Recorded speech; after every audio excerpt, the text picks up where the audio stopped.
Hi friends, ఇవాళ మనం చేయబోతున్నది super tasty chicken curry. Simple ఇంగ్రీడియంట్స్తో చేయాలి కానీ టేస్టీగా ఉండాలి కదా. అలా చేయాలంటే ఇలా చికెన్ కర్రీని ఒకసారి చేసి చూడండి. ఈ చికెన్ కర్రీని రైస్, రోటీ, గారెలోకి సూపర్ కాంబినేషన్. మరి ఇంకెందుకు లేట్, స్టార్ట్ చేద్దామా. ముందుగా చికెన్ను పసుపు, కారం, ఉప్పు వేసి మ్యారినేట్ చేసి 30 నిమిషాలు నానబెట్టుకోవాలి. ఇప్పుడు స్టవ్ ఆన్ చేసి ఒక కడాయిలో కొద్దిగా ఆయిల్ వేయండి. హెల్తీ ఆయిల్స్ని యాడ్ చేయండి. లైక్ మస్టర్డ్ ఆయిల్, గ్రౌండ్నట్ ఆయిల్ని వాడండి. అటు ఫ్లేవర్ ప్లస్ హెల్త్ రెండు బ్యాలెన్స్ అవుతాయి. ఇప్పుడు ఇందులో 4 యాలక్కాయలు, 4 లవంగాలు, 2 దాల్చిన చెక్క, 2 బిర్యానీ ఆకులు, 1 స్పూన్ షాజీరా వేసి వేయించుకోవాలి. 2 పెద్ద సైజ్ ఆనియన్స్ని మిక్సీ పట్టి వేసుకోవాలి. అలాగే 4 పచ్చిమిరపకాయలు, కొద్దిగా కరివేపాకు వేసుకుని గోల్డెన్ కలర్ వచ్చే వరకు ఫ్రై చేసుకోవాలి.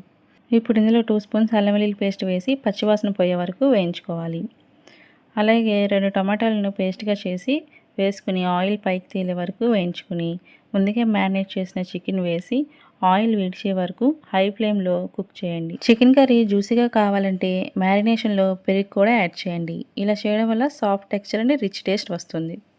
ఇప్పుడు చికెన్లో వాటర్ ఎగిరిపోయాక 1 స్పూన్ కారం, 2 స్పూన్స్ ఉప్పు, 2 స్పూన్స్ ధనియా పౌడర్, హాఫ్ స్పూన్ జీరా powder, 2 spoons chicken masala, 1 spoon garam masala వేసి 5 మినిట్స్ ఉడికించుకోవాలి.